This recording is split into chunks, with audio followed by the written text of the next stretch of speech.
do it. You're both sitting comfortably. I feel I should have one of those like MTV fake mics and keep passing. Yeah, pass it around, just like come into the screen. So yeah, we're with Korason, we've got Tim and Josh, and we're going to be asking you guys some questions about your music and things, yeah. Anything you don't want to answer, then just tell us to start off. Is that a red mug team and a yellow mug team? That the two drunk in perfect sync? Yeah, absolutely. What flag is that? It's quite colourful, and I'm just like I'm wearing my grey t-shirt. Anyway, so for starters, just do you want to tell us how you both met, and then we can talk a bit about your music after that, maybe. But yeah, how did you guys start playing together? Sure. So I can take this one, Tim. I started playing the kora, the instrument that I play, when I was a kid. My father started teaching me when I was about 7 or 8 years old. Then I went to Mali, one of the countries that it comes from, to study when I was about 17 for the first time. And then we went off into the desert to Segu Festival with my dad. And we were there with the guide I was learning with. He was performing, and then bumped into Tim basically in Mali.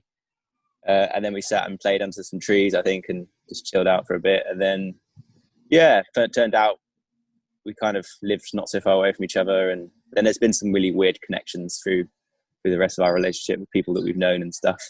Yeah. So we've always like jammed together and played together, and always done little gigs and stuff here and there. But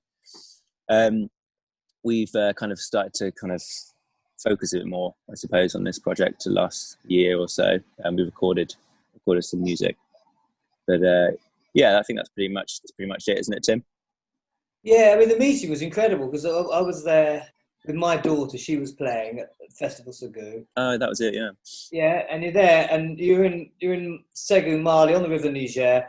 There's about, I don't know, 8 white people within 1,000 miles of each other. It was a fantastic festival where all the different tribes arrived to play. It's a cultural thing. It goes back to the 60s where they perform and show off their acts. Of course, they're all outstanding. And I managed to blag a gig with Ruby, who was 16 at the time, to go and sing and play there. And Basu Koyati said, "Oh, there's some other Europeans over there under that tree." Really? And there was Josh and his dad. It's like, this is mad. What are you doing? So we, playing core. Yeah, sat and chatted, and obviously Josh was, you were 16, you were 17 at the time? 17, I think, yeah. So I was more his dad's age, but I was just really intrigued that he could play kora, because at that time I was, really interested in that music, and I said, we're good to hook up somebody that can play back home. And of course, back home, he only lived about an hour and a half up the road in Wales, so it's just... Yeah. Sounds like an incredible experience. Yeah. So what drew you to that festival? And I guess what drew you to the kora, I suppose that, because I think, we've never had an experience like that at a festival like that. I mean, that's certainly further away than we've played. But so yeah, what was the draw for something like that? I mean, for me, the draw of the kora was because my dad played it, and he made me do it. And at first it was something that I was made to do as part of my education, I guess. But I was surrounded by lots of people that played it in the UK as well. So Senegalese and Gambian people that lived in the UK. So I grew up listening to it a lot. And my dad was always listening to West African music all the time. So it was really kind of a part of my upbringing. And so traveling there and going to learn and study there was kind of inevitable, really, I think.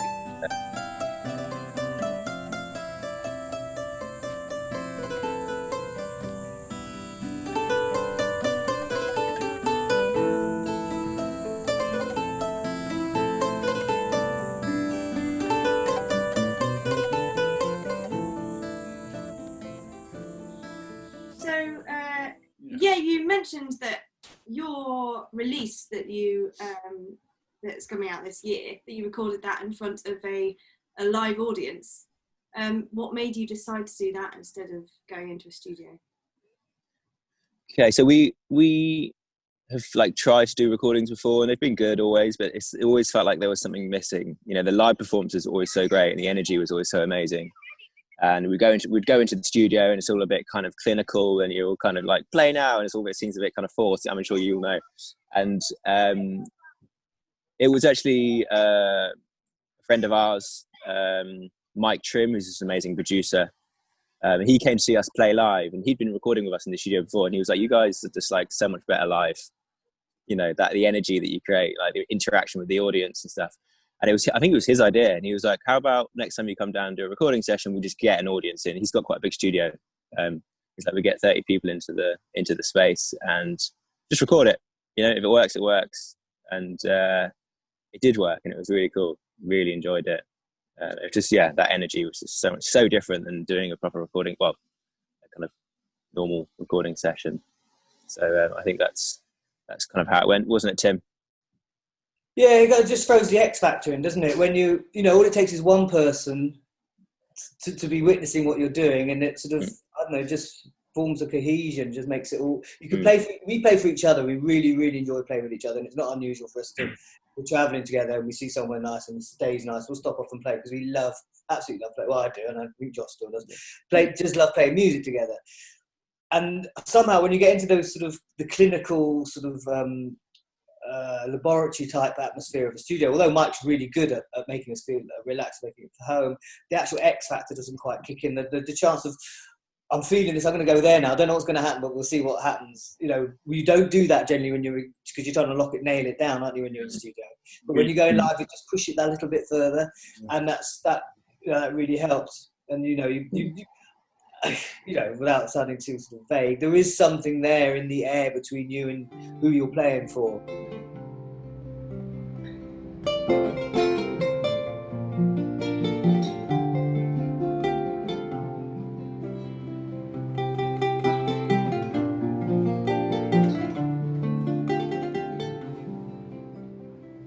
But your audience well behaved then, no hecklers.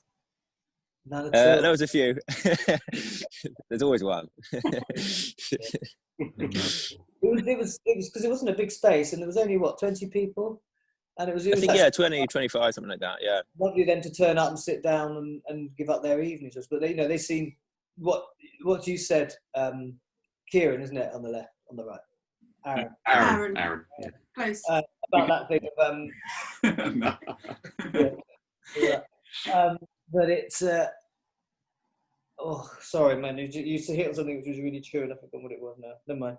Yeah, sorry. The hecklers. Yeah, talking about the hecklers. Yeah. I mean, not that we actually. Tim's heckling himself. Three of us, don't we, really? Yeah.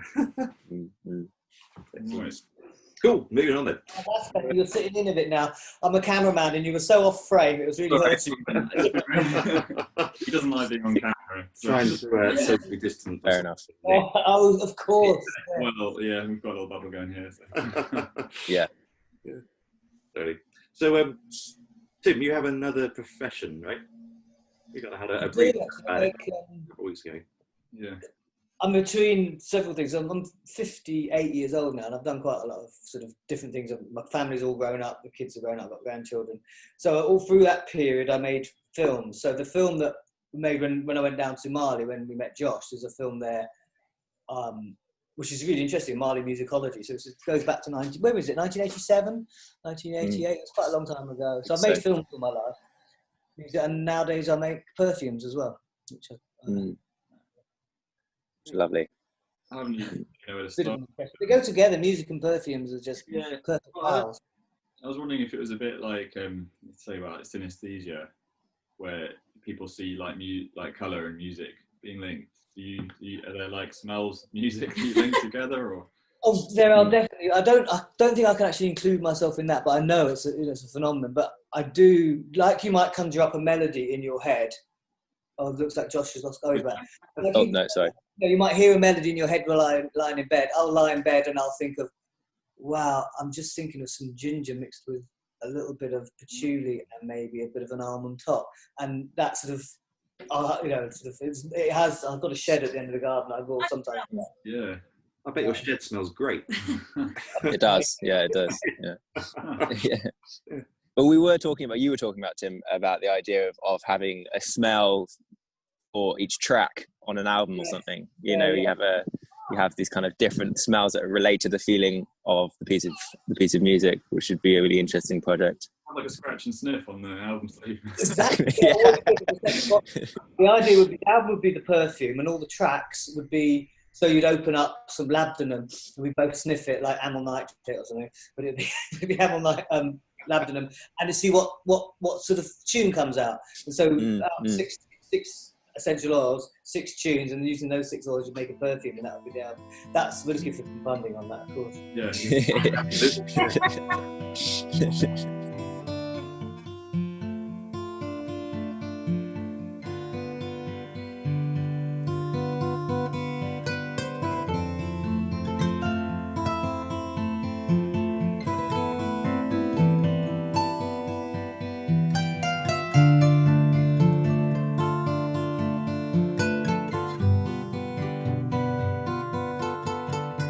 I feel like we need to ask a bit about the Kora, because it's a bit more maybe. I don't know if it's Sure. other people who might be introducing you to maybe aren't familiar with it. I don't know if Sure. you probably get asked it all the time and a lot, because Sure. yeah, I know you worked for live music. I mean, it's part of it. I mean, I see part of my kind of mission is bringing the Kora to people that don't necessarily get the chance. So I'm always happy to explain what it is to people.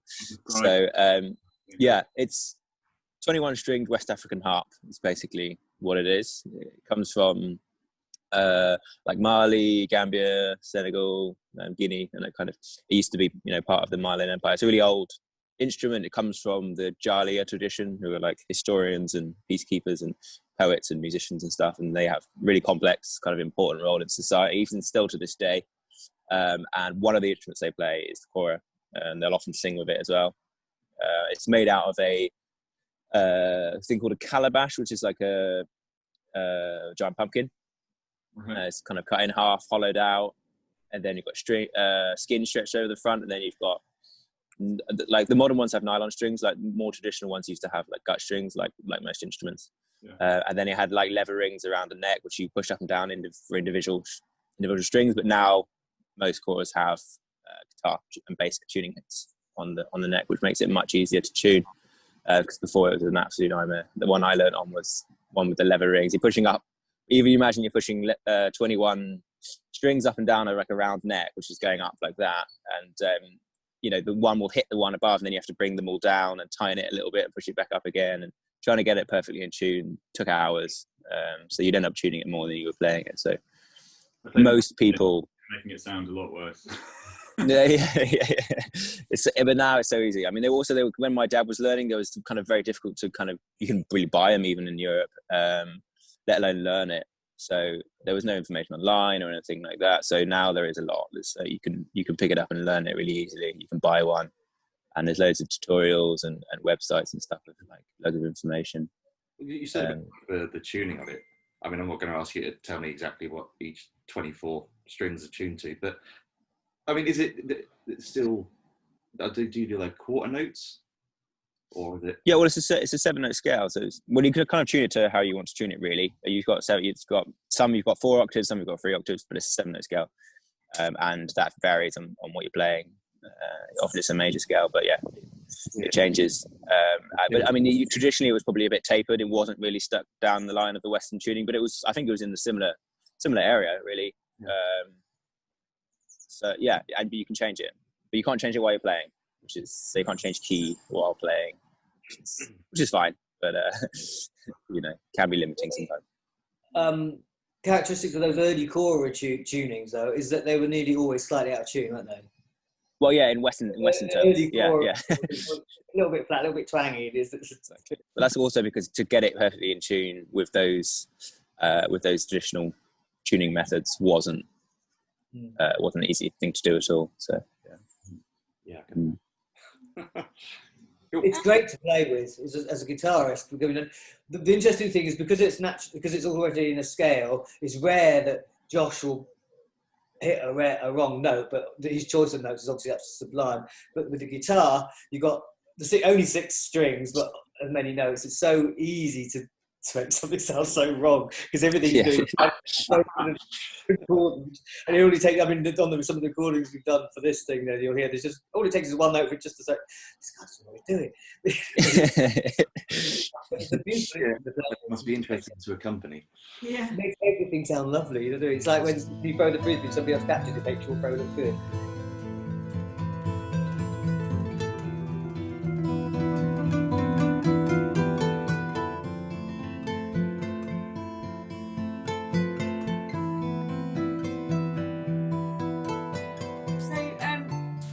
We quite often get asked the same sort of things about our instruments when we're gigging. So the question I most often get asked is, what's the difference between a fiddle and a violin? Nick always gets asked, is that a ukulele? What do you most often get asked about the kora, or what does it most often get mistaken as? I think people often go, "Oh, is that a sitar that you're saying?" Which is interesting. You know, so as a band, the music that you play, like, I guess just to kind of expand that, how do people perceive like what you? Because I think that there's a tendency sometimes for like folk music to be kind of homogenized in terms of what people hear, like, oh, it's Irish, Scottish, English. I wonder what's people's kind of like reaction, culturally, what you play maybe. I mean, I think because we're like playing the stuff that we're playing is kind of based upon the kora music, but it's not. It's our own take on it, and I definitely have influences of loads of different types of music around the world. So the way I play the kora isn't like a traditional kora player, and the way that Tim plays his guitar is, again, real mixture of different styles. So we kind of base it on, you know, a lot of our stuff has been inspired by, you know, some kora and guitar duo stuff that we kind of like, you know, listen to a lot, and it's kind of come from there. But I feel like it's kind of hard to put into a box as to what it is, and people generally just like, oh, that sounds really nice, and that's it. I can't. That's mainly what exactly. We have this feeling when we're playing, and then people generally just sit. As we've been trying to do this, we had set up for a tour of churches and chapels. That was it. Sure. Because playing in those places is just so right. It's just quiet. It's for reflection, really. But in terms of influence, it's almost, for us, it's tradition unleashed. You know, because the music of the kora is very traditional. And the music of the guitar and the kora has been traditional since the 60s in Mali and West Guinea. But for us, we've got the traditions of everywhere. You know, we've got Peruvian, we've got Colombian, we've got British folk, we've got reggae, we've got drum and bass. Although that's a little bit hard to incorporate, but you know, we've got rhythmically, we're unleashed. We're not restrained or confined by tradition. We love it, don't we? Put it on our shelves behind us, but actually, it's actually quite a restrictive practice. Tradition. Yeah. So it's great that we're very privileged that we can draw from different traditions. Yeah. Well, I guess really we're better start rounding up, because we've been chatting to you guys for a while. I'm aware you've got a lot more interviews to do today. Is there anything else that you'd like to ask? I think that's It's just really nice to meet you and be involved in this project together. And I like your music as well. Really like your music. All right. Yeah, it's great. And maybe we can get together and play it sometime. But we're never in the same place, are we, Josh? Yeah. No. Yeah. Sorry. Josh down later, so if we can play some tunes. Yeah. I'll pop over. Yeah. Cool. All right, well, nice. Great. Thanks so much. Yeah, thank you. Yeah, thank you. yeah. Please, thanks. bye-bye. Bye.